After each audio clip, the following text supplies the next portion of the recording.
Welcome to master mind of GK.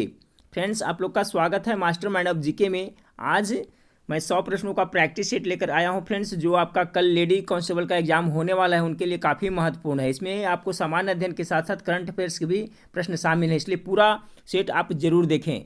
इस video के नीचे डिस्क्रिप्शन में लिंक दिया हुआ है फ्रेंड्स, उसमें बहुत सारा जीके जीएस का प्रैक्टिस सेट है, साथ में आपका हिंदी का भी प्रैक्टिस सेट दिया हुआ है। तो एग्जाम में जाने के पहले एक बार सभी को अवश्य पढ़ लें, ठीक है फ्रेंड्स। तो चलिए फटाफट शुरू करते हैं। फ्रेंड्स, वीडियो अच्छा लगे तो लाइक कर दीजिएगा, दोस्तों में शेयर कर दीजिएगा, और चैनल पर पहली बार आए हैं तो चैनल को सब्सक्राइब कर बेल आइकन को जरूर दबा दीजिएगा। तो चलिए, इस वीडियो का पहला प्रश्न है कि मिनी माता रोग किस कारण से हुआ था। फटाफट करते चलेंगे फ्रेंड्स, आप लोग गेस करते चलिएगा। तो देखिए, मिनी माता रोग हुआ था प्रिंस पारा के, ठीक है, पारा प्रदूषण के कारण मिनी माता रोग होता है। सवाल नंबर 2 है कि निम्नलिखित में से कौन सा पुरुषों में लिंग गुणसूत्रों के जोड़े हैं। तो पुरुष में आपका एक्स वाई पाया जाता है फ्रेंड्स, और स्त्री में क्या होता है, एक्स एक्स पाया जाता है, ठीक है। तो इसका राइट आंसर हो जाएगा आपका ऑप्शन नंबर ए हो जाएगा, ठीक है। और अगर पूछा जाए फ्रेंड्स कि गुणसूत्रों के जोड़े कितने होते हैं, तो 23 जोड़े होते हैं, और टोटल कितना होता है फ्रेंड्स, 46 होता है। तो ये भी याद रखें, पूछा जाए कि पुरुषों या स्त्रियों में टोटल गुणसूत्रों की संख्या कितनी होती है, तो 46 होती है फ्रेंड्स, और जोड़ा कितने होते हैं, तो 23 होते हैं। चलिए सवाल नंबर 3 को देखें। एक वयस्क मनुष्य में कितने स्वदंत होते हैं। देखिए, स्वदंत को रदनक भी कहा जाता है, तो रदनकों की संख्या कितनी होती है, 4 होती है। ऑप्शन नंबर डी इसका बिल्कुल राइट आंसर हो जाएगा। ये जो रदनक या स्वदंत होते हैं फ्रेंड्स, इससे क्या होता है, इससे भोजन को चीरने फाड़ने का काम किया जाता है, ठीक है। तो इसकी संख्या कितना होता है, 4 होती है, ठीक है, याद रखिएगा। स्वदंत या रदनक की संख्या कितने होते हैं, तो 4। ऑप्शन नंबर डी इसका बिल्कुल राइट आंसर हो जाएगा। सवाल नंबर 4 को देखिए कि स्टार फिश के परिसंचरण तंत्र को क्या कहा जाता है। तो स्टार फिश जो होते हैं उसके परिसंचरण तंत्र को हिमल तंत्र कहा जाता है। ऑप्शन नंबर सी इसका बिल्कुल राइट आंसर हो जाएगा, क्या, हिमल तंत्र। सवाल नंबर 5 को देखें कि स्वस्थ हृदय के लिए व्यक्ति को लेना होता है संतुलित आहार, पर्याप्त निद्रा और क्या। स्वस्थ हृदय के लिए एक व्यक्ति को लेना होता है क्या, संतुलित आहार लेना होता है, पर्याप्त निद्रा होता है, उसके साथ साथ में आपका ऑप्शन नंबर सी सही मात्रा में शारीरिक व्यायाम करना होता है। ऑप्शन नंबर सी इसका बिल्कुल राइट आंसर हो जाएगा। सवाल नंबर 6 को देखें कि स्तनपायी में सबसे बड़ी ग्रंथि कौन सी होती है। तो स्तनपायी में फ्रेंड्स जैसे कि मनुष्य को ले लेते हैं, तो इसमें सबसे बड़ी ग्रंथि जो यकृत होते हैं, ठीक है, लीवर जिसे कहते हैं। ऑप्शन नंबर 20 का बिल्कुल राइट आंसर हो जाएगा। स्तनपायी में सबसे बड़ी ग्रंथि कौन सी होती है, तो यकृत अर्थात लीवर। अगर ये पूछा जाए कि स्तनपायी में सबसे बड़ी मिश्रित ग्रंथि कौन होती है, तो अग्नाशय हो जाएगा, ठीक है फ्रेंड्स। कल भी ये प्रश्न को मैंने बताया था, इससे संबंधित प्रश्न था। तो इसका राइट आंसर हो जाएगा फ्रेंड्स ऑप्शन नंबर बी, यकृत। ध्यान रखिएगा, बड़ी ग्रंथि पूछेगा तो यकृत हो जाएगा फ्रेंड्स, लेकिन मिश्रित ग्रंथि कहेगा तो आपका अग्नाशय हो जाएगा। सवाल नंबर 7 को देखें कि मनुष्य का मस्तिष्क कितने भागों में विभाजित होता है। तो गेस करें इसका राइट आंसर क्या होगा। तो देखिए, मनुष्य का जो मस्तिष्क होता है फ्रेंड्स वो 3 भागों में विभाजित होता है। ऑप्शन नंबर बी इसका बिल्कुल राइट आंसर हो जाएगा, जैसे अग्र मस्तिष्क, मध्य मस्तिष्क और पश्चिम मस्तिष्क। तो मनुष्य के मस्तिष्क कितने भागों में विभाजित होता है, तो 3 भागों में आपका विभाजित होता है। ऑप्शन नंबर 20 का बिल्कुल राइट आंसर हो जाएगा। सवाल नंबर 8 को देखें कि एक समान गुणों जैसे पृष्ठरज्जु, ठीक है, नोटोकॉर्ड तथा पृष्ठीय खोखला तंत्रिका तंत्र के आधार पर प्राणियों जैसे मछली, उभयचर, सरीसृप, पक्षी और स्तनधारी को किस संघ में रखा गया है, ठीक है फ्रेंड्स। यानी पूछा जा रहा है कि मछली, उभयचर, सरीसृप, पक्षी, स्तनधारी को किस संघ में रखा गया है। तो ऑप्शन नंबर 20 का बिल्कुल राइट आंसर हो जाएगा, कॉर्डेटा संघ में इसे रखा गया है। सवाल नंबर 8 का right answer option number B होगा। सवाल नंबर 9 देखिए, बहुत ही इंपॉर्टेंट प्रश्न है ये कि जल बिंदुओं के रूप में जल की हानि क्या कहलाती है। तो जल बिंदुओं के रूप में जल की हानि आपका बिंदु स्राव कहलाते हैं। ऑप्शन नंबर सी इसका बिल्कुल राइट आंसर हो जाएगा। सवाल नंबर 9 का right answer option number C हो जाएगा। चलिए सवाल नंबर 10 को देखते हैं।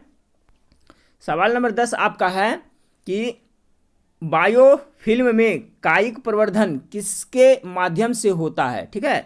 बायोफिल्म में कायिक प्रवर्धन किसके माध्यम से होता है, तो इसका जो होता है फ्रेंड्स पत्तों के माध्यम से होता है। इस right answer option number B हो जाएगा कि बायोफिल्म में कायिक प्रवर्धन किसके माध्यम से होता है, तो पत्तों के माध्यम से होता है।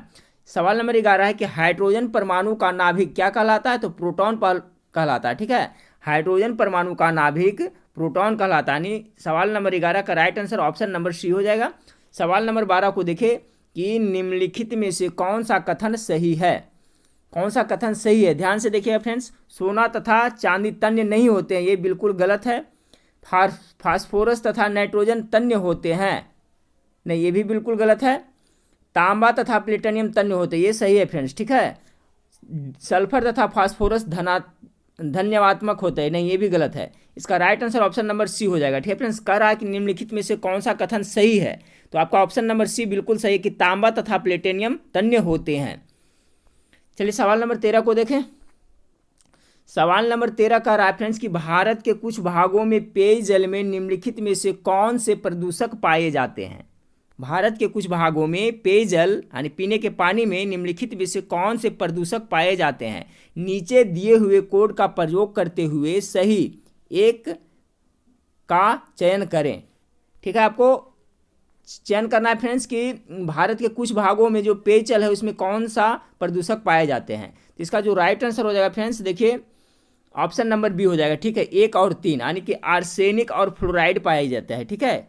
भारत में कुछ भागों में पेयजल में कौन सा प्रदूषक पाए जाते हैं, तो आर्सेनिक और फ्लोराइड पाए जाते हैं। ऑप्शन नंबर बी इसका बिल्कुल राइट आंसर हो जाएगा। सवाल नंबर 14 को देखें। सवाल नंबर 14 है कि भारी मोटर वाहनों के लिए डीजल तेल अधिक पसंद किया जाता है क्योंकि फ्रेंड्स इसमें क्या होता है, क्षमता अधिक होती है और इसमें ईंधन की बचत होती है, यानी ऑप्शन नंबर सी इसका बिल्कुल राइट आंसर हो जाएगा। उसमें अधिक क्षमता होती है और इसमें ईंधन की बचत होती है। चलिए सवाल नंबर 15 को देखें। सवाल नंबर 15 है कि प्राकृतिक रेडियो एक्टिविता की खोज किसके द्वारा की गई थी। तो आपका प्राकृतिक रेडियो एक्टिविता की खोज किसके द्वारा की गई थी, तो इसका राइट आंसर होगा option number B, Henry Becquerel के द्वारा खोजा गया था। सवाल नंबर 15 का राइट आंसर हो जाएगा ऑप्शन नंबर बी। सवाल नंबर 16 को देखें। सवाल नंबर 16 है कि निम्नलिखित द्रवों में से कौन से द्रव का वाष्पन अधिक तीव्रता से होता है। बहुत ही इंपॉर्टेंट सवाल है फ्रेंड्स। आपका 4 ऑप्शन दिया हुआ है, मिट्टी का तेल, जल, अल्कोहल और पेट्रोल। तो इसमें सबसे अधिक किसमें वाष्पन का दर सबसे अधिक किसमें होगा, ठीक है। इसका राइट आंसर होगा friends option number C, alcohol में। देखिए क्या होता है फ्रेंड्स कि जिस द्रव का क्वथनांक कम होता है, ठीक है, क्वथनांक मतलब समझ रहे होंगे बॉइलिंग पॉइंट। जिस द्रव का क्वथनांक कम होता है उसमें क्या है, वाष्पन की क्रिया अधिक तीव्रता से होती है। तो देखिए अल्कोहल का है जो क्वथनांक है, बॉइलिंग पॉइंट है जो कम है बाकी सबसे। अल्कोहल का कितना होता है बॉइलिंग पॉइंट, याद रखिएगा फ्रेंड्स 79 डिग्री सेल्सियस पे होता है, ठीक है। कितना 79 यानी 79 डिग्री पर ये आपका खोलने लगता है, बॉइलिंग पॉइंट हुआ इसका। उसी तरह से आपका पेट्रोल का क्वथनांक कितना होता है, तो 95 डिग्री होता है, 95 डिग्री सेल्सियस होता है। उसी तरह से जल का क्वथनांक कितना होता है, सभी जानते होंगे 100 डिग्री सेल्सियस है जो जल का क्वथनांक होता है। और आपका बच गया मिट्टी का तेल, ठीक है फ्रेंड्स। तो मिट्टी के तेल का क्वथनांक सबसे ज़्यादा होता है, कितना होता है 150 से लेकर करके 300 डिग्री सेल्सियस होता है, ठीक है। तो ये भी आप पॉइंट याद रखें कि जिस द्रव का जो क्वथनांक है कम होता है उसका वाष्पन अधिक तीव्रता से होता है। तो ऑप्शन नंबर सी इसका बिल्कुल राइट आंसर हो जाएगा। इसका याद रखिएगा क्वथनांक कितना होता है 79 डिग्री सेल्सियस होता है अल्कोहल का। चलिए सवाल नंबर 17 को देखें। सवाल नंबर 17 आपका है फ्रेंड्स कि प्रकाश विद्युत प्रभाव धातु की सतह से किस स्थिति में इलेक्ट्रॉन के निष्कासन के रूप में व्याख्यायित किया जाता है। तो इसका जो राइट आंसर होगा फ्रेंड्स 17 का ऑप्शन नंबर डी इसका राइट आंसर हो जाएगा। उपयुक्त तरंग दैर्घ्य का प्रकाश उस पर गिरे। सवाल एक बार फिर से सुने कि प्रकाश विद्युत प्रभाव धातु की सतह से किस स्थिति में इलेक्ट्रॉनों के निष्कासन के रूप में व्याख्यायित किया जाता है। तो ऑप्शन नंबर डी, उपयुक्त तरंग दैर्घ्य का प्रकाश उस पर गिरे, इस राइट आंसर हो जाएगा। सवाल नंबर 18 को देखिए कि एक्सरे की खोज किसने की थी। तो इसका राइट आंसर हो जाएगा फ्रेंड्स आपका ऑप्शन नंबर बी हो जाएगा, रोएंटजन ने किया था। एक्सरे की खोज किसने किया था, रोएंटजन ने किया था। सवाल नंबर 19 को देखें कि यदि किसी चुंबक का तीसरा ध्रुव हो तो तीसरा ध्रुव कहलाता है। तो देखिए तीसरा ध्रुव क्या कहलाता है, तो इसका राइट आंसर हो जाएगा ऑप्शन नंबर डी, परिणामी ध्रुव कहलाता है। यदि किसी चुंबक का तीसरा ध्रुव हो तो वह क्या कहलाता है, परिणामी ध्रुव कहलाता है। सवाल नंबर 19 का right answer option number D होगा। सवाल नंबर 20 को देखें कि जब किसी कुंडली में कुंडली की संख्या कुंडली की लंबाई में कोई परिवर्तन किए बिना तिगुनी कर दी जाती है तो उसका प्रेरकत्व कितना हो जाता है। इसका राइट आंसर होगा फ्रेंड्स ऑप्शन नंबर ए हो जाएगा 9 गुना। काफ़ी महत्वपूर्ण सवाल है, एक बार फिर से देखें, हो सकता है सब प्रश्न पूछा जाए कि जब किसी कुंडली में कुंडली की संख्या कुंडली की लंबाई में कोई परिवर्तन किए बिना तिगुनी कर दी जाती है तो उसका प्रेरकत्व कितना हो जाता है, तो 9 गुना हो जाता है। चलिए सवाल नंबर 21 को देखें। सवाल नंबर 21 है कि जिस संविधान सभा द्वारा भारत के संविधान का अधिनियम किया गया उसके सदस्य कौन थे। तो जिस संविधान सभा द्वारा भारत के संविधान का अधिनियम किया गया उसके सदस्य कौन थे, तो राइट आंसर हो जाएगा ऑप्शन नंबर बी, विभिन्न प्रांतों की विधानसभाओं द्वारा निर्वाचित सदस्य थे। ठीक है, कौन सदस्य थे उसके, तो विभिन्न प्रांतों की विधानसभाओं द्वारा निर्वाचित सदस्य थे। सवाल नंबर 21 का right answer option number B हो गया। सवाल नंबर 22 को देखें कि निम्नलिखित में से क्या एक सदस्यीय निर्वाचन क्षेत्र पद्धति की विशेषता है। एक सदस्यीय निर्वाचन क्षेत्र पद्धति की विशेषता पूछा जा रहा है फ्रेंड्स। तो सवाल नंबर 22 का राइट आंसर हो जाएगा ऑप्शन नंबर सी हो जाएगा। इससे विधानमंडल में अस्थिर बहुमत प्राप्त होता है। याद रखिएगा, बहुत ही महत्वपूर्ण सवाल है कि एक सदस्यीय निर्वाचन क्षेत्र की विशेषता क्या है, तो इससे विधानमंडल में अस्थिर बहुमत प्राप्त होता है। सवाल नंबर 23 को देखें कि भारत में संसदीय ढांचे में 2 अस्थायी सदनों का नाम बताइए। अस्थायी सदन कह रहा है फ्रेंड्स, तो इसका जो राइट आंसर हो जाएगा फ्रेंड्स आपका ऑप्शन नंबर डी हो जाएगा, लोकसभा और विधानसभा। देखिए संसद के कितने सदन होते हैं, 2 सदन होता है, राज्यसभा और लोकसभा। तो संसद के 2 सदन में से फ्रेंड्स आपका जो राज्यसभा है वो कभी विघटित नहीं होती है, वो है जो अस्थाई सदन है। राज्यसभा है जो कैसी सदन है, अस्थाई सदन है, जबकि लोकसभा है जो क्या है, अस्थाई सदन है। तो एक लोकसभा आपका हो गया फ्रेंड्स अस्थाई सदन हो गया, यहाँ पूछा जा रहा है, और दूसरा हो गया विधानसभा। उसी तरह से राज्य विधानमंडल के भी 2 सदन होते हैं, एक विधानसभा होते हैं और एक विधान परिषद होते हैं। तो विधानसभा है वो अस्थाई सदन है, ठीक है, जबकि विधान परिषद है जो अस्थाई सदन है। ठीक है, विधान परिषद है जो आपका अस्थाई सदन है, जबकि विधानसभा है वो क्या हो जाएगा, अस्थाई सदन है। तो सवाल आपसे यही पूछा जा रहा है फ्रेंड्स कि भारत में संसदीय ढांचे में 2 अस्थाई सदनों का नाम बताइए। तो संसद से आपका संसद के एक सदन लोकसभा हो गया जो अस्थाई है फ्रेंड्स, और विधानमंडल से एक विधानसभा हो गया, ये भी अस्थाई है। तो ऑप्शन नंबर डी इसका बिल्कुल राइट आंसर हो जाएगा। सवाल नंबर 24 को देखिए, भारत का राष्ट्रपति किसका एक अभिन्न भाग होता है। तो किसका एक अभिन्न भाग होता है फ्रेंड्स, इसका राइट आंसर हो जाएगा ऑप्शन नंबर ए, क्योंकि संसद के 3 अंग होते हैं, लोकसभा, राज्यसभा और राष्ट्रपति। ठीक है, संसद का निर्माण किससे होता है, तो राष्ट्रपति के साथ साथ लोकसभा और राज्यसभा को मिलाकर के ही आपका संसद का निर्माण होता है, इसलिए राष्ट्रपति हैं जो संसद का एक अभिन्न अंग है। सवाल नंबर 24 का राइट आंसर हो जाएगा ऑप्शन नंबर ए। सवाल नंबर 25 को देखें कि प्रेस की स्वतंत्रता भारतीय संविधान के किस भाग से मिलती है। भाग पूछा जा रहा है फ्रेंड्स, अनुच्छेद पूछा जाए तो सभी जानते हैं 19 के ए में आपको प्रेस की स्वतंत्रता रखा गया है। ठीक है, ये भी याद रखिएगा, अगर अनुच्छेद पूछे तो संविधान के किस अनुच्छेद में, तो 19 के ए में है प्रेस की स्वतंत्रता, लेकिन यहाँ पूछा जा रहा है कि प्रेस की स्वतंत्रता भारतीय संविधान के किस भाग में मिलती है, किस भाग से मिलती है। तो इसका राइट आंसर हो जाएगा फ्रेंड्स आपका सवाल नंबर 25 का right answer option number D होगा, भाग 3 में है। ध्यान रखिएगा कितने में, भाग 3 में है प्रेस की स्वतंत्रता। सवाल नंबर 26 को देखिए कि भारत में सांप्रदायिकता के विकास का मुख्य कारण है। तो भारत में जो सांप्रदायिकता है इसका मुख्य विकास का कारण है, ऑप्शन नंबर ए इसका राइट है, अल्पसंख्यक समूहों का शैक्षिक और आर्थिक पिछड़ापन ही आपके भारत में सांप्रदायिकता के विकास का मुख्य कारण है। ठीक है, सवाल नंबर 26 का right answer option number A हो जाएगा। सवाल नंबर 27 को देखें कि सरकार के संसदीय रूप का विचार कहाँ से लिया गया था। बहुत ही इंपॉर्टेंट सवाल है ये।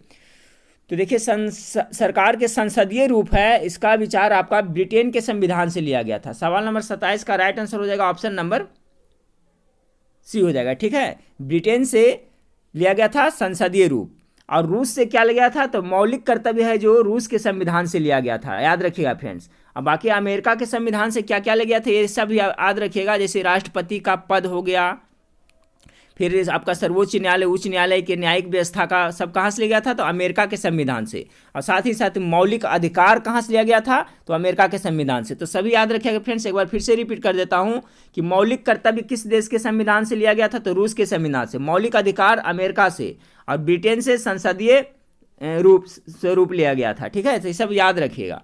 चलिए सवाल नंबर 28 को देखें। सवाल नंबर 28 है कि संसद की लोक लेखा समिति का अध्यक्ष नियुक्त किया जाता है। संसद की लोक लेखा समिति के अध्यक्ष नियुक्त किया जाता है, किसके द्वारा नियुक्त किया जाता है? तो सवाल नंबर 28 का राइट आंसर हो जाएगा ऑप्शन नंबर ए, लोकसभा के अध्यक्ष के द्वारा नियुक्त किया जाता है। महत्वपूर्ण सवाल है फ्रेंड्स, याद रखिएगा। संसद की लोक लेखा समिति का जो अध्यक्ष होता है उसकी नियुक्ति किसके द्वारा किया जाता है? तो लोकसभा के अध्यक्ष के द्वारा की जाती है। सवाल नंबर 29 को देखें कि भारतीय संविधान के किस अनुच्छेद को डॉक्टर भीमराव अंबेडकर ने भारतीय संविधान का हृदय और आत्मा कहा है? कल भी मैंने बताया था फ्रेंड्स कि अनुच्छेद 32 को कहा गया है। याद रखिएगा कि जो डॉक्टर भीमराव अंबेडकर हैं वो अनुच्छेद 32 को भारतीय संविधान का हृदय और आत्मा कहा है, अनुच्छेद 32 को। चलिए सवाल नंबर 30 को देखिए, मूल अधिकार कहाँ से लिया गया है? अभी मैंने बताया था फ्रेंड्स कि मौलिक कर्तव्य है जो रूस के संविधान से लिया गया है, जबकि जो मूल अधिकार है वो अमेरिका के संविधान से लिया गया है। तो ऑप्शन नंबर ए है जो इसका बिल्कुल राइट आंसर हो जाएगा। मूल अधिकार कहाँ से लिया गया है? तो अमेरिका के संविधान से। लेकिन मौलिक कर्तव्य रहेगा तो कहाँ के संविधान से? तो रूस के संविधान से। सवाल नंबर 31 को देखिए, पारसनाथ पहाड़ी की ऊंचाई क्या है? तो पारसनाथ जो पहाड़ी है उसकी ऊंचाई है फ्रेंड्स लगभग 1365 मीटर है। ऑप्शन नंबर सी इसका बिल्कुल राइट आंसर हो जाएगा। सवाल नंबर 32 को देखें, अंडी और ओपोरतिपी नाम से प्रचलित विवाह किस आदिवासी समुदाय से संबंधित है? फिर से सुने कि अंडी और ओपोरतिपी अंडी और ओपोरतिपी नाम से प्रचलित विवाह किस आदिवासी समुदाय से संबंधित है? तो सवाल नंबर 32 का राइट आंसर हो जाएगा ऑप्शन नंबर ए, हो से। ठीक है, हो एक तरह के जनजाति है फ्रेंड्स, उसी से ये संबंधित है। कौन सा? तो हो। सवाल नंबर 32 का राइट आंसर ये हो गया। सवाल नंबर 33 को देखें। सवाल नंबर 33 है फ्रेंड्स कि भारत में भू आकारों की रचना के संबंध में निम्नलिखित कथनों पर मनन कीजिए। ठीक है, और बताना है कौन सा सही है और कौन सा गलत है। तो ऑप्शन ए में है फ्रेंड्स आपका संरचनात्मक दृष्टि से मेघालय पठार दक्कन पठार का ही विस्तारित भाग है। बी में दूसरा में है कश्मीर घाटी की रचना एक समभिनीति में हुई है। ठीक है, समभिनीति में हुई है। सी में है गंगा मैदान की रचना एक अग्रगर्त में हुई है।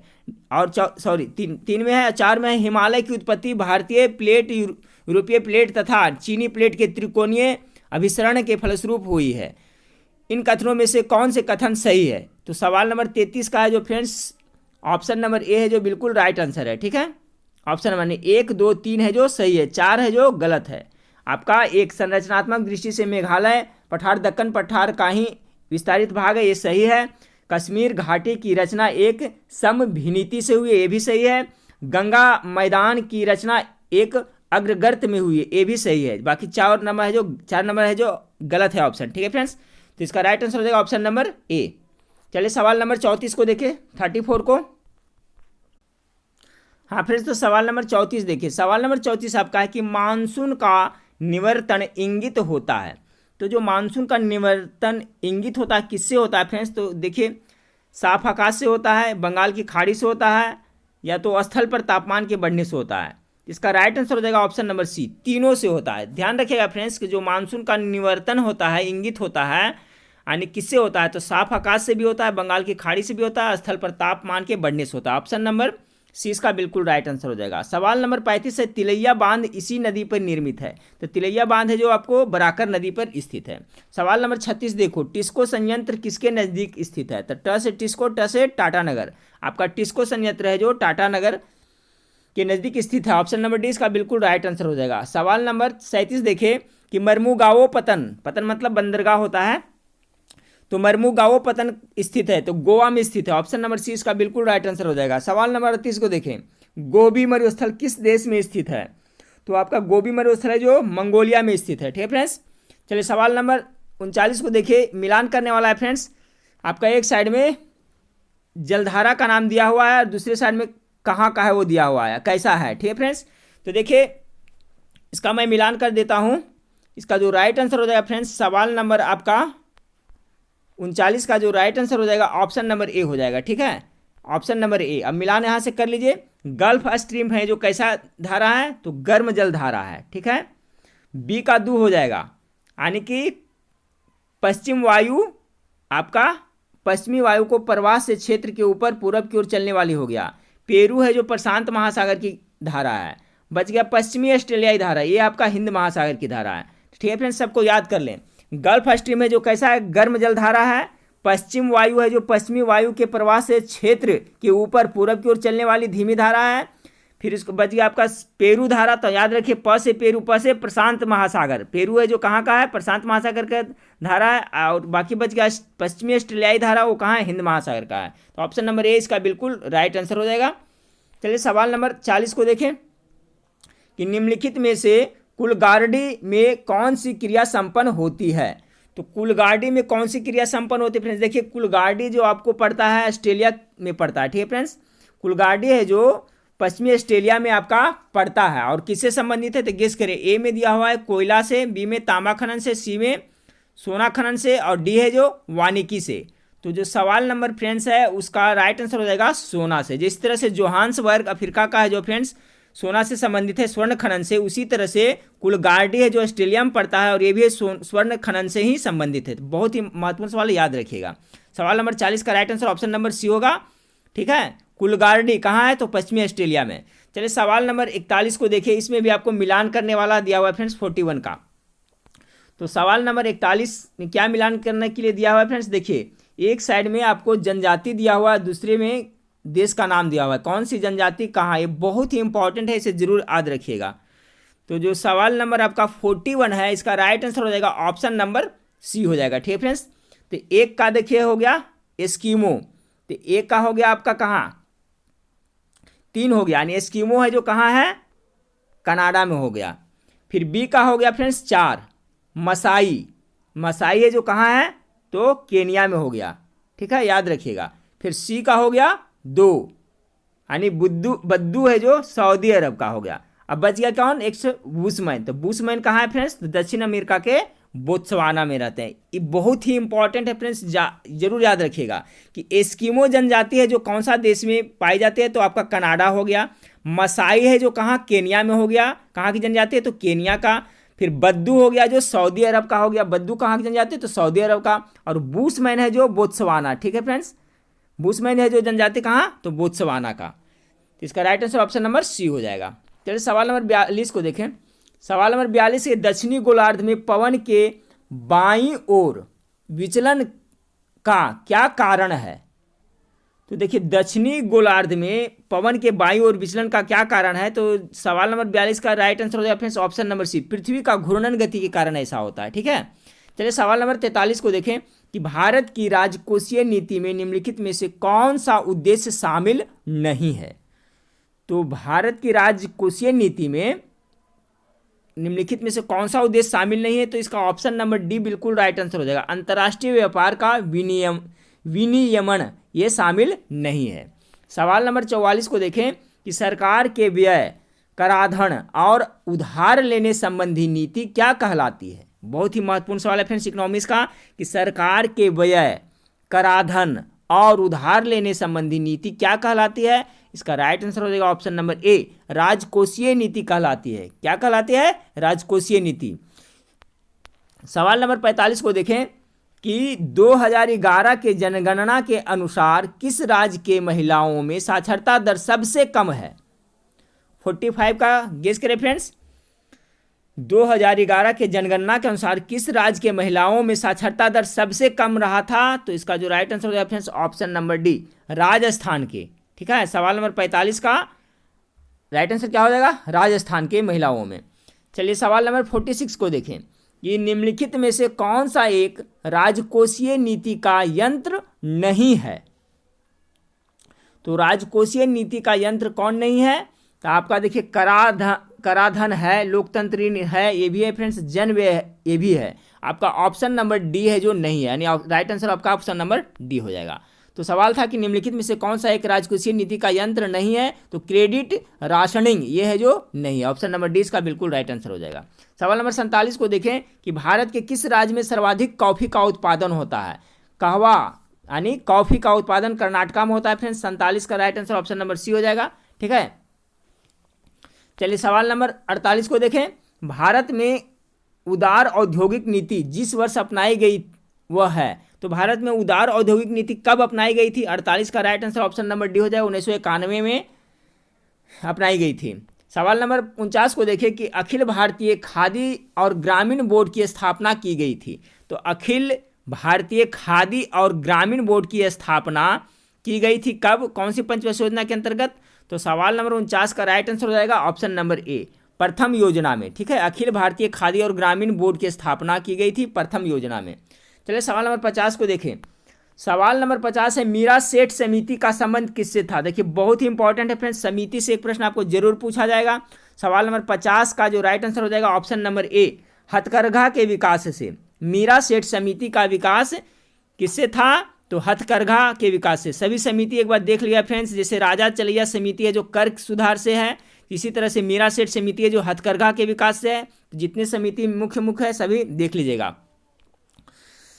क्योंकि फ्रेंड्स जो समिति से संबंधित भी जो भी पोस्ट है मैं लिख दिया हूं, और इस वीडियो के नीचे जो डिस्क्रिप्शन है 1 लाइनर क्वेश्चन है उसमें सब आपको दिया हुआ है। जैसे राष्ट्रपति से संबंधित 50 प्रश्न, समिति से संबंधित हो गया, फिर बिहार से संबंधित, बौद्ध धर्म से संबंधित, जैन धर्म से संबंधित, इस तरह से मैं सब पोस्ट लिख करके अपने वेबसाइट में डाल दिया हूँ फ्रेंड्स। नीचे जो डिस्क्रिप्शन है उसमें जाकर के आप उसे देख लिए, एक बार जरूर देख लीजिएगा। तो चलिए फ्रेंड्स, मीरा सेठ समिति का संबंध किससे था? तो हथकरघा के विकास से। सवाल नंबर 51 को देखिए, नीति आयोग के स्थान पर पूर्व में कौन सा आयोग था? जी हाँ, नीति आयोग बाद में आया, ठीक है फ्रेंड्स, उसके पहले उसके स्थान पर कौन सा था? तो गेस करें फ्रेंड्स। सवाल नंबर 51 का राइट आंसर हो जाएगा आपका योजना आयोग। ठीक है, पहले था जो योजना आयोग था, ठीक है फ्रेंड्स, उसी को बदल करके क्या कर दिया गया? नीति आयोग। और जो नीति आयोग है फ्रेंड्स वो कैसा है? तो गैर संवैधानिक निकाय है, याद रखिएगा। देखिए बहुत ही यहाँ पर इंपॉर्टेंट ध्यान दीजिएगा कि पहले आपका योजना आयोग था, योजना आयोग को हटा करके क्या कर दिया? नीति आयोग कर दिया गया। यही आपसे पूछा जा रहा है कि नीति आयोग के स्थान पर पूर्व में कौन सा आयोग था? तो योजना आयोग था। अभी क्या हो गया है? नीति आयोग। तो नीति आयोग अगर पूछा कैसा निकाय है तो गैर संवैधानिक निकाय, ये भी याद रखिएगा। सवाल नंबर 52 को देखें कि बजट एक लेख पत्र है। बजट एक लेख पत्र है, ऑप्शन नंबर सी इसका राइट आंसर होगा सरकार की राजकोषीय नीति का। बजट एक लेख पत्र है किसका? सरकार की राजकोषीय नीति का, याद रखिए फ्रेंड्स। ऑप्शन नंबर सी इसका बिल्कुल राइट आंसर होगा। ये बहुत ही महत्वपूर्ण है, इस टाइप का सवाल पूछा जाता है। सवाल नंबर 53 को देखें कि निम्नलिखित में से किस पशु का अंकन हड़प्पा संस्कृति की मोहरों पर नहीं मिलता है? ये भी वीवीआई सवाल है। कौन सा पशु? गेस करें फ्रेंड्स। बैल, हाथी, घोड़ा, भेड़, क्या होगा? सवाल नंबर 53 का जो राइट आंसर हो जाएगा ऑप्शन नंबर सी, घोड़ा का नहीं मिलता है, बाकी बैल, हाथी, भेड़ का मिलता है। सवाल नंबर 53 का right answer option number C हो जाएगा। सवाल नंबर 54 को देखें, आर्य शब्द इंगित करता है। आर्य शब्द किसे इंगित करता है? सवाल नंबर 54 का राइट आंसर हो जाएगा ऑप्शन नंबर डी, श्रेष्ठ वंश को। आर्य शब्द किसे इंगित करता है? तो श्रेष्ठ वंश को इंगित करता है। सवाल नंबर 55 को देखें, सबसे पुराना वेद कौन सा है? सभी जानते होंगे, तो ऋग्वेद सबसे पुराना वेद है। और देखिए फ्रेंड्स, गद्य और पद्य में कौन सा वेद है? तो यजुर्वेद है, जो गद्य और पद्य दोनों में है। और तंत्र मंत्र जो भूत से संबंधित जादू टोना का जानकारी किस वेद से मिलता है? तो आपको अथर्ववेद से मिलता है, ये भी याद रखें। सामवेद, संगीत से संबंधित वेद कौन सा है, या किस वेद को संगीत का जनक कहा जाता है? तो सामवेद को कहा जाता है। तो चारों का कॉन्सेप्ट क्लियर रखें फ्रेंड्स, इससे एक प्रश्न पूछा जा सकता है। तो सबसे पुराना वेद हो गया ऋग्वेद हो गया, जादू टोना वाला संबंधित वेद अथर्ववेद हो गया, संगीत से संबंधित वेद सामवेद हो गया, और गद्य और पद्य दोनों में यजुर्वेद है। ठीक है फ्रेंड्स, चलिए सवाल नंबर 56 को देखें। सवाल नंबर 56 है बुध का किसके सिक्कों पर अंकन हुआ है? यानी बुध का किसके सिक्कों पर अंकन हुआ है? तो सवाल नंबर 56 का right answer option number B होगा, कनिष्क हो जाएगा। ठीक है फ्रेंड्स, कनिष्क के जो सिक्के चलाया था उस पर बुध भगवान का अंकन किया गया था। सवाल नंबर 56 का right answer option number B हो जाएगा। सवाल नंबर 57 को देखिए, किस शासक वंश ने मंदिरों एवं ब्राह्मणों को सबसे अधिक ग्राम अनुदान में दिया था? ये भी बहुत इंपॉर्टेंट सवाल है। तो देखिए गुप्त वंश इसका राइट आंसर हो जाएगा। गुप्त वंश ने ब्राह्मणों के लिए, ठीक है फ्रेंड्स, ब्राह्मणों के लिए सबसे अधिक ग्राम अनुदान में दिया था। सवाल आपको यही पूछा जा रहा है ना कि किस शासक वंश ने मंदिरों एवं ब्राह्मणों को सबसे अधिक ग्राम अनुदान में दिया था? तो गुप्त वंश ने। चलिए सवाल नंबर 58 को देखें कि दिल्ली के किस मुस्लिम शासक के निधन पर एक इतिहासकार ने कहा राजा को प्रजा से मुक्ति मिली, वह उन्हें राजा से? तो इसका जो राइट आंसर हो जाएगा friends option number B, Mohammad bin Tughlaq ने कहा था। क्या कहा था? कि राजा को प्रजा से मुक्ति मिली, वह उन्हें राजा से, यानी राजा को प्रजा से और प्रजा को राजा से मुक्ति मिली। किसने कहा था? तो मोहम्मद बिन तुगलक ने। चलिए सवाल नंबर आप देखिए 59 को 59 नंबर सवाल है, भारत के किस मध्यकालीन शासक ने इक्ता व्यवस्था प्रारंभ की थी। बहुत ही इंपॉर्टेंट सवाल है फ्रेंड्स। तो इक्ता प्रणाली यानी इक्ता व्यवस्था का प्रारंभ किसने किया था, तो इल्तुतमिश ने किया था। ठीक है, ऑप्शन नंबर ए इसका बिल्कुल राइट आंसर हो जाएगा। सवाल नंबर 60 देखें कि अलादीन खिलजी के आक्रमण के समय देवगिरी का शासक कौन था। सवाल फिर से सुने, अलाउद्दीन खिलजी के आक्रमण के समय देवगिरी के शासक कौन था पूछा जा रहा है। तो देवगिरी का जो आपका शासक था फ्रेंड्स, इसका राइट आंसर हो जाएगा आपका ऑप्शन नंबर ए, रामचंद्र देव था। कौन था, रामचंद्र देव। सवाल नंबर 61 को देखें कि सर्वप्रथम लोक निर्माण विभाग की स्थापना की थी, यानी किसने की थी, लोक निर्माण विभाग की स्थापना। 61 का right answer option number D हो जाएगा। ठीक है, फिरोज शाह तुगलक ने किया था। सर्वप्रथम लोक निर्माण विभाग की स्थापना किसने की, तो फिरोज शाह तुगलक ने की थी। सवाल नंबर 62 को देखें कि दिल्ली का जो सुल्तान भारत में नहरों के सबसे बड़े जाल का निर्माण करने के लिए प्रसिद्ध था, वह था। ये बहुत ही इंपॉर्टेंट प्रश्न है फ्रेंड्स, नहरों के जाल वाला बहुत बार रिपीट हुआ है। इसका राइट आंसर हो जाएगा आपका option number C, Firoz Shah Tughlaq. फिर से सुने, दिल्ली का जो सुल्तान भारत में नहरों के सबसे बड़ा जाल का निर्माण करने के लिए प्रसिद्ध था, वह शासक कौन था, तो फिरोज शाह तुगलक था। सवाल नंबर 63 को देखिए 18। हाँ फ्रेंड्स, तो सवाल नंबर 63 को देखें कि 1857 का विद्रोह लखनऊ में किसके नेतृत्व में आगे बढ़ा था, तो बेगम हजरत महल के नेतृत्व में बढ़ा था फ्रेंड्स। ऑप्शन नंबर ए इसका बिल्कुल राइट आंसर हो जाएगा। सवाल नंबर 63 का right answer option number A होगा, बेगम ऑफ अवध, अर्थात कह सकते हैं फ्रेंड्स कि जो लखनऊ में से विद्रोह का नेतृत्व किसने किया था, तो बेगम हजरत महल ने किया था। तो 63 का right answer option number A हो गया। सवाल नंबर 64 को देखिए, भारत में प्रथम रेलवे लाइन किस ब्रिटिश गवर्नर के समय में बिछाई गई थी। तो सवाल नंबर जो 64 है, इसका राइट आंसर हो जाएगा option number A, Lord Dalhousie के शासनकाल में। सवाल नंबर 65 को देखें, महाराष्ट्र के किस सुधारक को लोकहितवादी कहा जाता था, तो किसे कहा जाता था। तो सवाल नंबर 65 का राइट आंसर हो जाएगा friends option number D, Gopal Hari Deshmukh को लोकहितवादी भी कहा जाता है। ठीक है, तो याद रखिएगा किसे, Gopal Hari Deshmukh. Option number D इसका बिल्कुल राइट आंसर हो जाएगा। सवाल नंबर 66 को देखें, बंगाल में ब्रिटेन की वस्तुओं के बहिष्कार का सुझाव सर्वप्रथम किसने दिया था। बंगाल में जो ब्रिटेन की वस्तु थी उसका बहिष्कार का सुझाव सर्वप्रथम किसने दिया था। 66 का right answer option number B हो जाएगा, कृष्ण कुमार मित्र ने दिया था। किसने, कृष्ण कुमार मित्र ने। सवाल नंबर 67 को देखें, सवाल नंबर 67 आपको मिलान करने के लिए फ्रेंड्स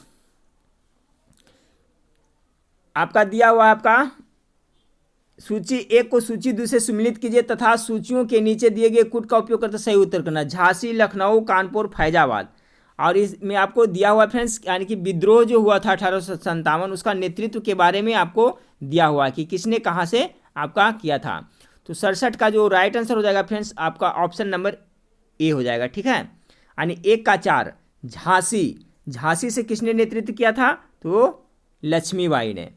ठीक है, उसके बाद में हो गया फ्रेंड्स बी का आपका 3 हो जाएगा, यानी लखनऊ। तो लखनऊ से किसने किया था, अभी बताया, बेगम हजरत महल ने। अब बच गया सी का हो गया कानपुर। तो कानपुर से किसने किया था फ्रेंड्स, तो सी का हो गया 2। ठीक है, कानपुर से अजीमुल्ला खां। अब बच गया डी हो गया फ्रेंड्स आपका फैजाबाद। तो फैजाबाद से कौन हो जाएगा आपका, मौलवी अहमद शाह। ठीक है, इस तरह से सुमेलित होगा। इस जो आंसर सेट दिया है फ्रेंड्स इसका यही दिया है, ऑप्शन नंबर ए इसका बिल्कुल राइट आंसर हो जाएगा। चलिए सवाल नंबर 68 को देखें कि अष्टप्रधान नाम की मंत्रिपरिषद थी, तो किस प्रशासन में पूछा जा रहा है फ्रेंड्स कि अष्टप्रधान नाम की मंत्रिपरिषद थी। तो सवाल नंबर 68 का राइट आंसर हो जाएगा ऑप्शन नंबर डी।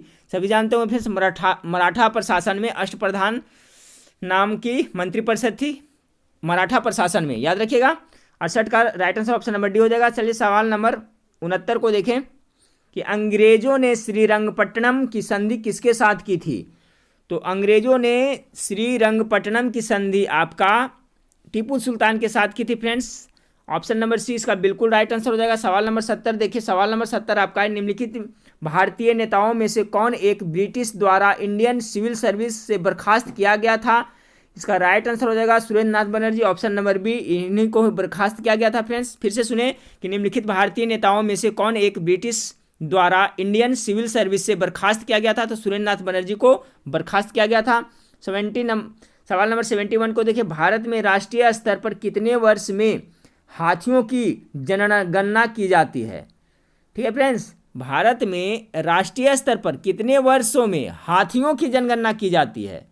तो सवाल नंबर जो 71, इसका right answer option number A होगा, 5 वर्षों में। याद रखिएगा फ्रेंड्स कि भारत में राष्ट्रीय स्तर पर कितने वर्ष में हाथियों की जनगणना की जाती है, तो 5 वर्ष में। सवाल नंबर 72 को देखें, हाल ही में अमेरिका ने किस देश को करेंसी मैनिपुलेटर घोषित किया है।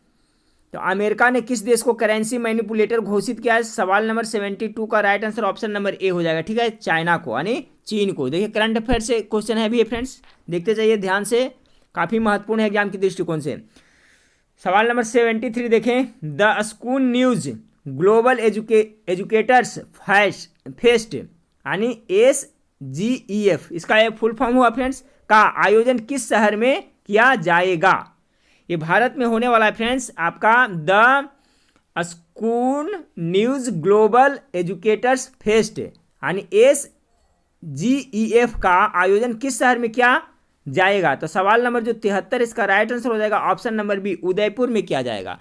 चलिए सवाल नंबर 74 को देखें कि किस भारतीय क्रिकेटर को जुलाई महीने के लिए PCA player of the month चुना गया है। तो सवाल नंबर जो 74, इसका राइट आंसर हो जाएगा ऑप्शन नंबर सी, रविचंद्र आश्विन को। सवाल नंबर 75 को देखें, किस केंद्रीय मंत्रालय ने IIS अफसरों यानी IAS अफसरों, ठीक है, IIS अफसरों के द्वितीय अखिल भारतीय सम्मेलन का आयोजन किया। तो सवाल नंबर 75 का राइट आंसर हो जाएगा ऑप्शन नंबर डी, केंद्रीय सूचना व प्रसारण मंत्रालय। फिर से सुने फ्रेंड्स, किस केंद्रीय मंत्रालय ने IIS अफसरों के द्वितीय अखिल भारतीय सम्मेलन का आयोजन किया। तो केंद्रीय सूचना व प्रसारण मंत्रालय। सवाल नंबर 76 को देखें कि किस भारतीय क्रिकेटर को Kartik Bose life times achievement award के लिए चुना गया है। कौन सा अवार्ड है, तो Kartik Bose life time achievement award के लिए चुना गया है। सवाल नंबर 76 का right answer option number A होगा, अरुण लाल को। किसे, तो अरुण लाल को।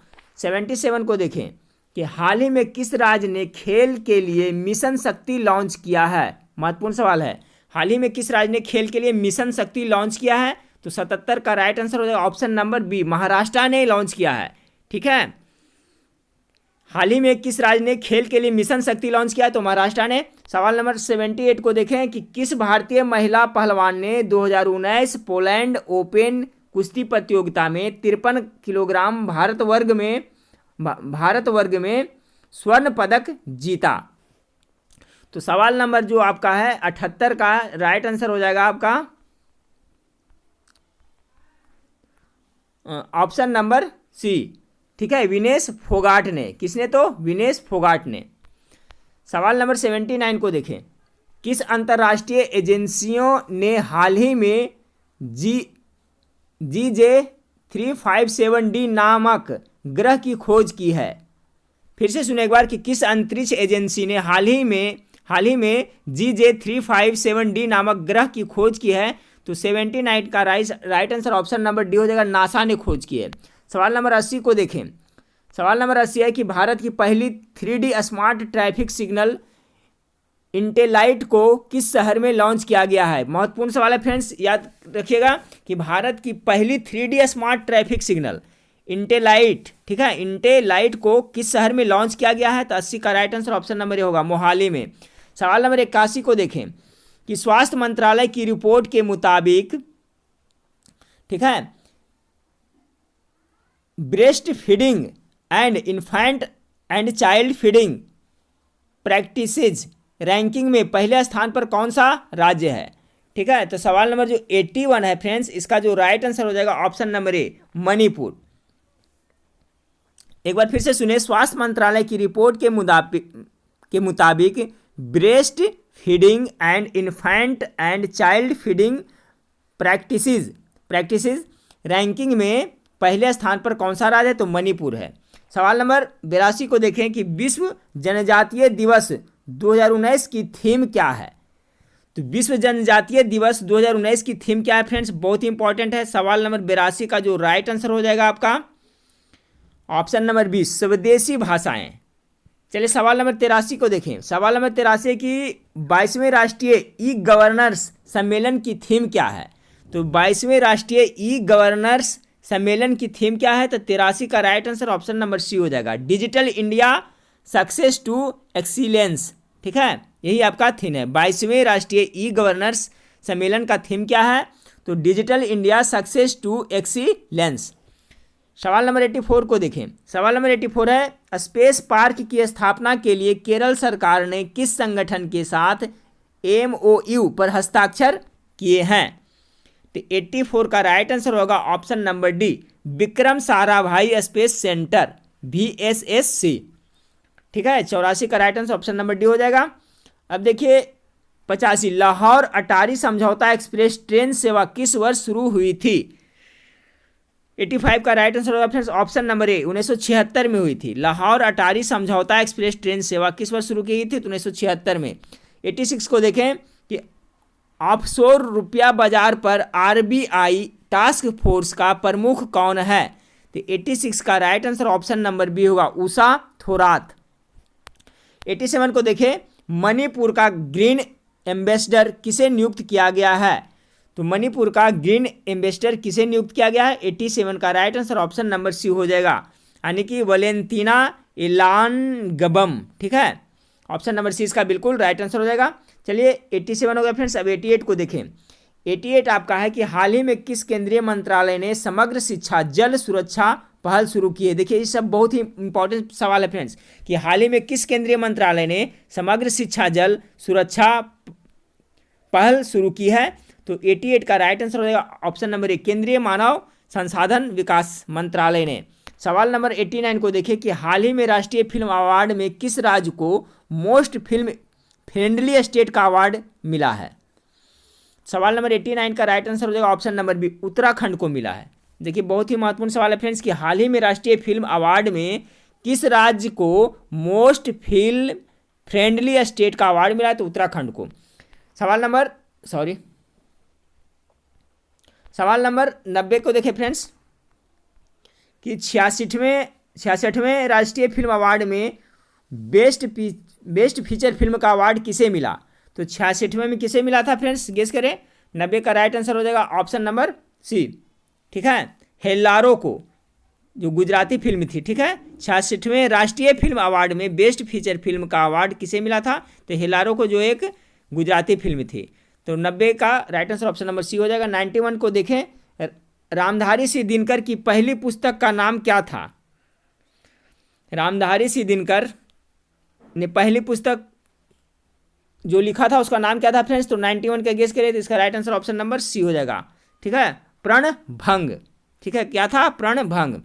सवाल नंबर 92 को देखें कि मुख्यमंत्री बालिका एवं बालिका साइकिल योजना के अंतर्गत कक्षा 9 में अध्ययनरत बच्चों को प्रति विद्यार्थी कितनी राशि उपलब्ध कराई जा रही है? तो सभी जानते हैं फ्रेंड्स साइकिल के लिए कितने पैसे दिए जाते हैं? तो 2500 रुपया। चलिए ऑप्शन नंबर 20 का बिल्कुल राइट आंसर हो जाएगा। सवाल नंबर 93 को देखें कि बिहार के किस नगर में पहला दूरदर्शन केंद्र स्थापित किया गया था? बहुत ही महत्वपूर्ण सवाल है फ्रेंड्स। तो बिहार के किस नगर में सबसे पहले दूरदर्शन केंद्र लगा था फ्रेंड्स? आपका हो जाएगा मुजफ्फरपुर में। ऑप्शन नंबर ए बिल्कुल राइट आंसर है, मुजफ्फरपुर। आप फिर सवाल नंबर 94 को देखें कि मुख्यमंत्री कन्या विवाह योजना की शुरुआत बिहार में कब से की जा रही है? तो गेस करें कब से की जा रही है फ्रेंड्स? तो इसका राइट आंसर हो जाएगा ऑप्शन नंबर बी। याद रखिएगा कि मुख्यमंत्री कन्या विवाह योजना बिहार में 22 नवंबर 2007 से ही की जा रही है। ठीक है, कब से? 22 नवंबर 2007 से। ऑप्शन नंबर 20 का बिल्कुल राइट आंसर होगा। सवाल नंबर 95 को देखिए, कौन सा नृत्य जनजातियों में विशेष रूप से प्रचलित है? तो कर्मा नृत्य है जो जनजातियों में विशेष रूप से प्रचलित है। सवाल नंबर 96 को देखें कि कैकेयी महाकाव्य किसके द्वारा रचित है? तो कैकेयी महाकाव्य आपका केदारनाथ मिश्र प्रभात द्वारा रचित है। ऑप्शन नंबर डी इसका बिल्कुल राइट आंसर हो जाएगा। याद रखिएगा कैकेयी महाकाव्य किसके द्वारा रचित है? तो केदारनाथ मिश्र प्रभात के द्वारा। सवाल नंबर है कि मुख्यमंत्री विद्यार्थी प्रोत्साहन योजना अंतर्गत प्रथम श्रेणी में मैट्रिक की परीक्षा उत्तीर्ण करने वाले अल्पसंख्यक छात्राओं को कितनी प्रोत्साहन राशि दी जा रही है? तो सभी जानते हैं फ्रेंड्स 10,000 रुपया दिया जा रहा है। ऑप्शन नंबर सी इसका बिल्कुल राइट आंसर हो जाएगा। ठीक है, अगला सवाल है आपका कि मौर्य काल में स्थायी सेना को क्या कहा जाता था? तो मौर्य काल में स्थायी सेना को मौल कहा जाता था। अगला सवाल है 99 नंबर कि मुख्यमंत्री विद्युत संबद्ध निश्चय योजना का मुख्य नारा क्या है? ऑप्शन ए में है आपका हर घर बिजली लगातार, बी में घर घर हो रोशन, सी में बिजली हर गांव हर शहर, डी है हर बार लगातार बिजली। तो जो सवाल नंबर आपका 99 इसका राइट आंसर हो जाएगा हर घर बिजली लगातार। ठीक है, याद रखिएगा मुख्यमंत्री विद्युत संबद्ध निश्चय योजना का मुख्य नारा क्या है? तो हर घर बिजली लगातार। चलिए सवाल नंबर 100 को देखें कि महावीर जैन की मृत्यु स्थल पावापुरी किस जिले में स्थित है? ठीक है फ्रेंड्स, दो सवाल बन रहा है कि महावीर भगवान की मृत्यु कहाँ हुई थी? तो पावापुरी में हुई थी। ठीक है, और ये पावापुरी कहाँ पड़ता है? तो नालंदा डिस्ट्रिक्ट में पड़ता है। ठीक है फ्रेंड्स, तो ये 100 प्रश्न का प्रैक्टिस सेट था फ्रेंड्स। कुछ देर बाद एक और प्रैक्टिस सेट 100 नंबर का मैं दे दूंगा फ्रेंड्स। और वीडियो के नीचे जो डिस्क्रिप्शन दिया हुआ है उसमें जो आपका हिंदी का और जीके जीएस का प्रैक्टिस सेट है, एग्जाम में जाने से पहले एक बार उसे जरूर देख लें। ठीक है, तो नेक्स्ट वीडियो में फिर मिलते हैं। देखने के लिए थैंक यू, धन्यवाद।